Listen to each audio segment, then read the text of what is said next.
Hello everyone and welcome to Out of Spec Reviews. My name's Ryan. I'm generally working on Rate Your Charge. You'll also sometimes see me on Out of Spec Guide. But today I'm here with you with my Model 3 rear wheel drive, and today we'll be doing the 10% challenge. Now here on Out of Spec we've got a lot of tests. We've got our full charge test, 70 mile per hour tests, plug-in hybrid tests, but we're going to be doing the 10% challenge, and that's essentially like a road trip type test. So I'm going to tell you a bit more about that.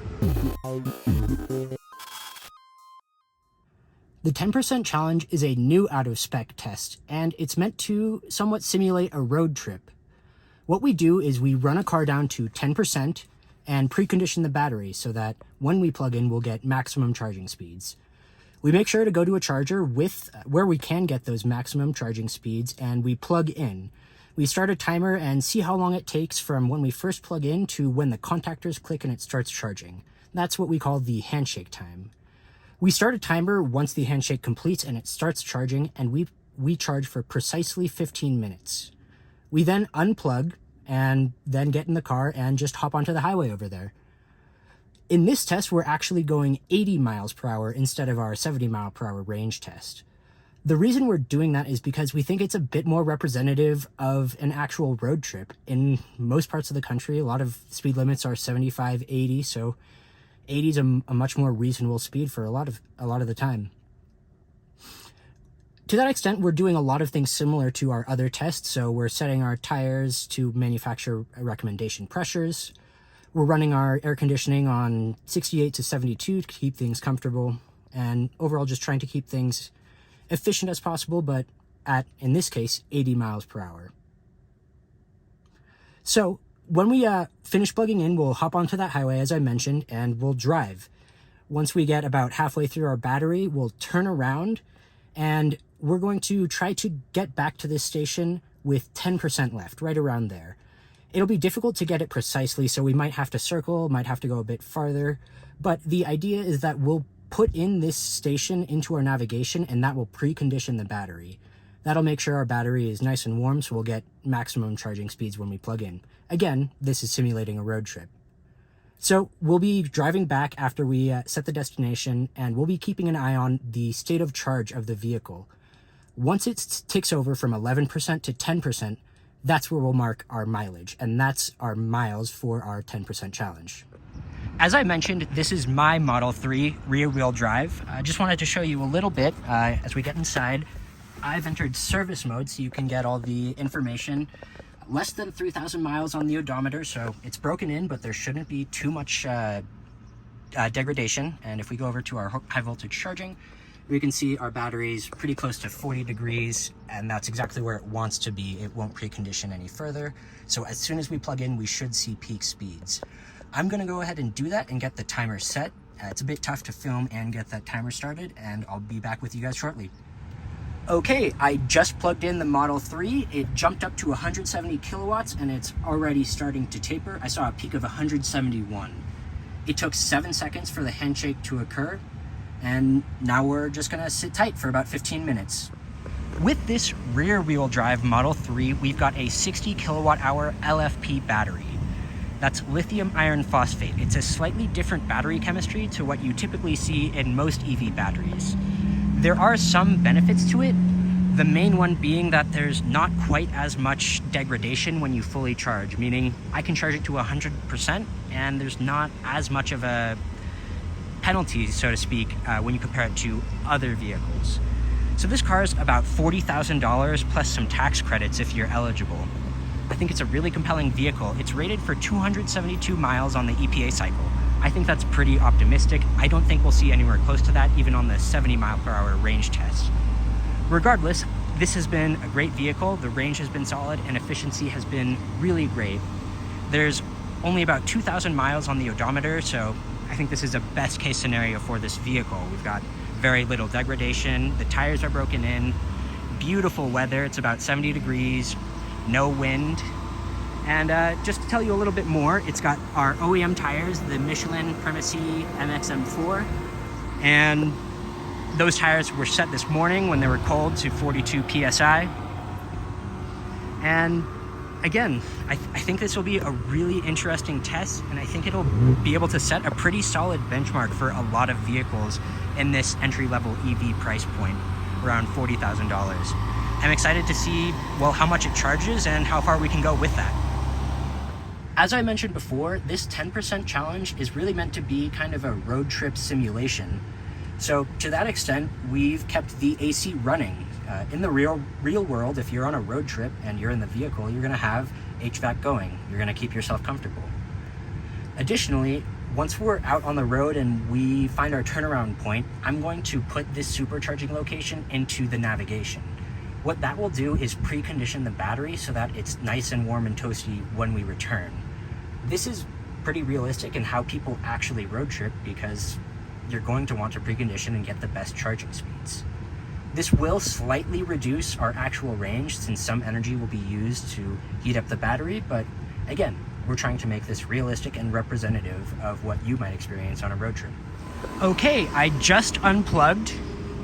I added 29 kilowatt hours, which brought me all the way up to 60% state of charge. I'll close this, it's a little loud outside.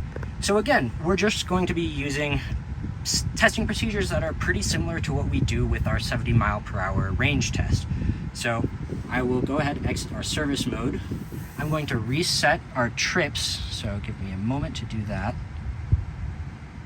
I'm actually going to rename it to 10%.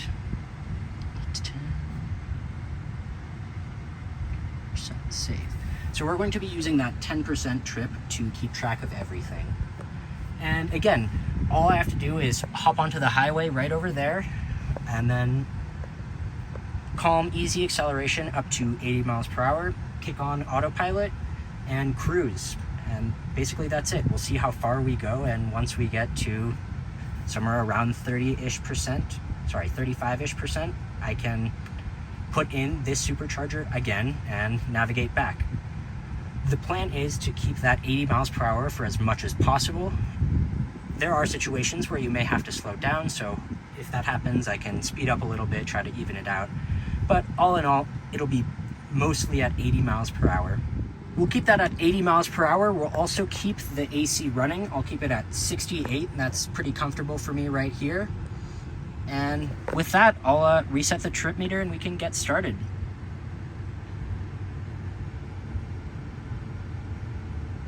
All right, let's get going. Me moments later as I am merging onto the highway. It is a wonderful day. It says it's 77 degrees and very minimal traffic as we're heading northeast out of Denver. So again, pretty gentle acceleration. We're gonna get up to 80 and kick it on to some cruise control. There we are.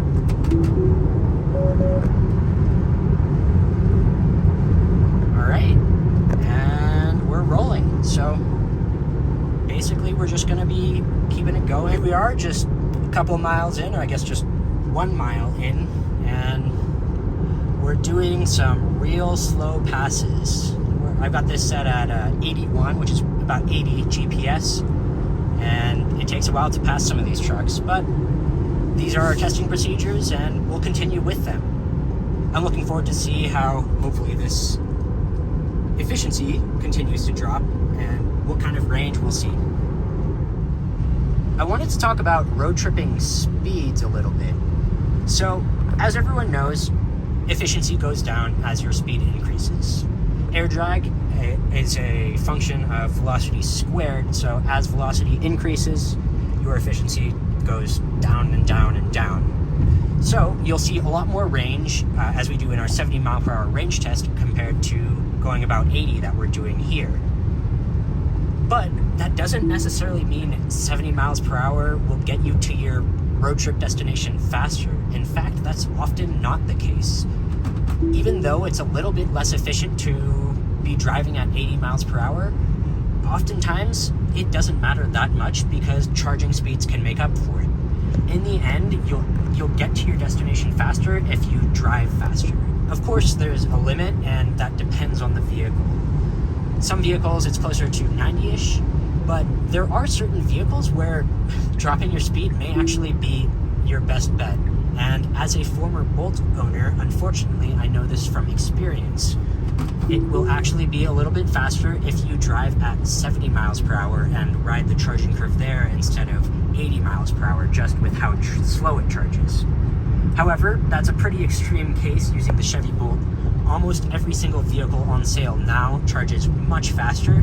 So in almost every single case, it's worth it to go a little bit faster, bump it up to 80 or so. I think that's a pretty good number for the vast majority of vehicles. I just ticked over to 50%. I've done a little over 20 miles, and it's a little bit better than 4 miles per kilowatt hour, which I'm really happy with. I think that's really solid efficiency. Now, we can't totally take these numbers at face value because we've only gone one way. We need to make our way back in a out and back style test, make sure we cancel everything out as far as wind, elevation, all that stuff as much as possible. But if these figures hold, we should see about 100 miles from the entry-level Tesla. I think that's really solid.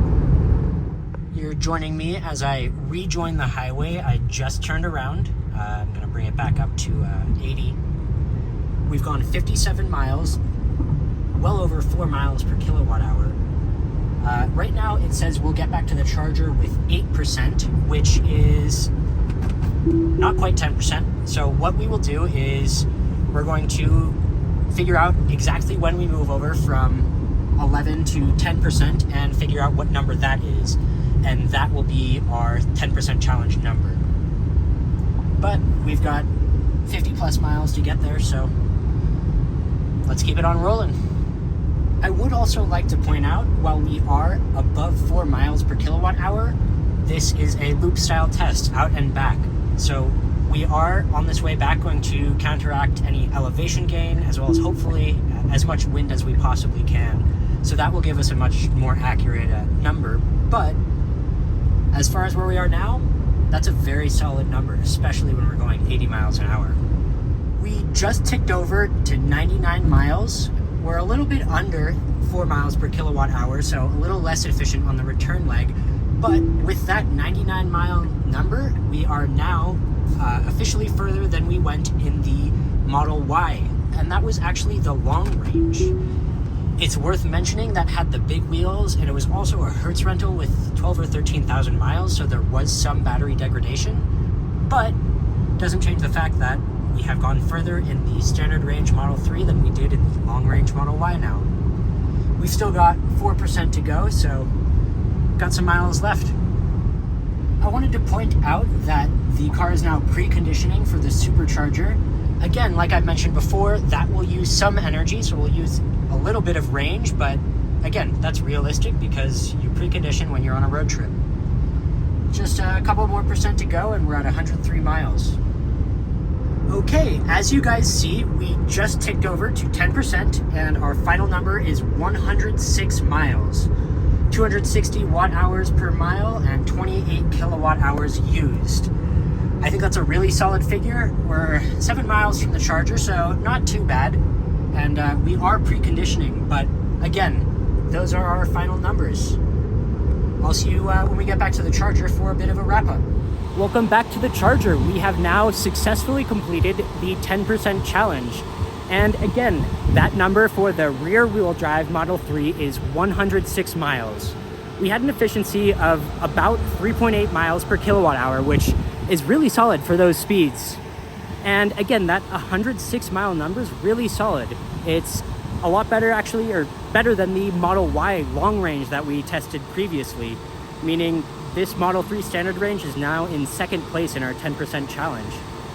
106 miles I think is a really great number from just 15 minutes of charging, but I'm really interested to hear what all you guys have to say.